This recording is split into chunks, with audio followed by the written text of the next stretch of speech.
We all yearn for that beautiful forest that we could walk into, sit, hear the water, all the lush greenery around us. And here it's been created right in this garden by JJ and Margriet Janse van Rensburg. It's gorgeous. Welcoming us by this beautiful moon gate made with bits of rock stuck together, quite rough, and it really does draw us right into it. We all wanting that soft underfoot, the moss, that feeling of water and gentleness, and here it's been created literally within a space of 6 by 3 meters. And what draws us in is this moon gate because of the circle, which you don't often find in any kind of welcoming feature within a garden, and it really does draw you right in to the water feature at the back. But I've been drawn in now, so come along with me and let's take a closer look.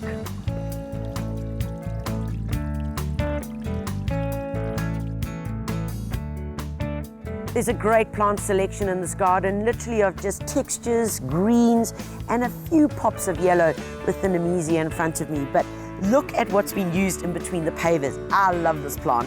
It's called Sagina subulata. The green one is just called subulata. This one is aurea, which is more of a lime green. It's got a wonderful common name called the golden Irish moss. And I can just imagine little fairies or gnomes bouncing all over it. It loves growing in between pavers, can grow in the full sun or in a little bit of dappled shade, and really does the job. It doesn't need to be mowed, it doesn't need to be treated, and it just goes along and does its thing. So to create that natural moss look, this is a good plant, Sagina. Next to it is Liriope, evergreen giant, is one of the stalwarts of many gardens in South Africa. It can grow in quite a lot of sun as well as in deep shade, even under trees that suck up all the nutrients. It's actually part of the lilywort family. It looks like a grass, but it's not a grass. Really tough. And once you've got one, all you need to do is lift it up, break it a bit, divide it, and you can spread it to different areas of your garden. Completely no nonsense, tough for deep shade and even dry shade as well.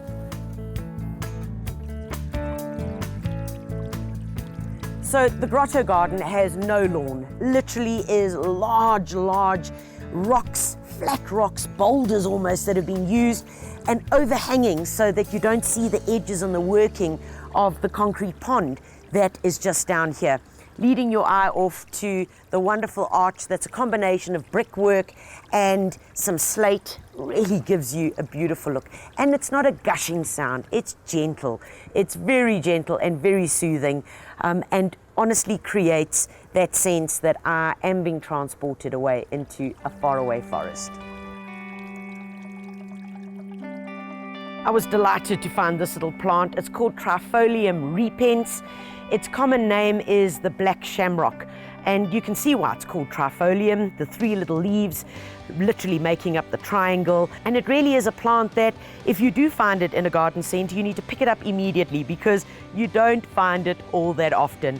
Lovely to create just a little bit of pop and that dark black. You don't find that in many plants. So as a little special addition to your grotto, your shade garden, and even in your full sun, this little plant is really a winner.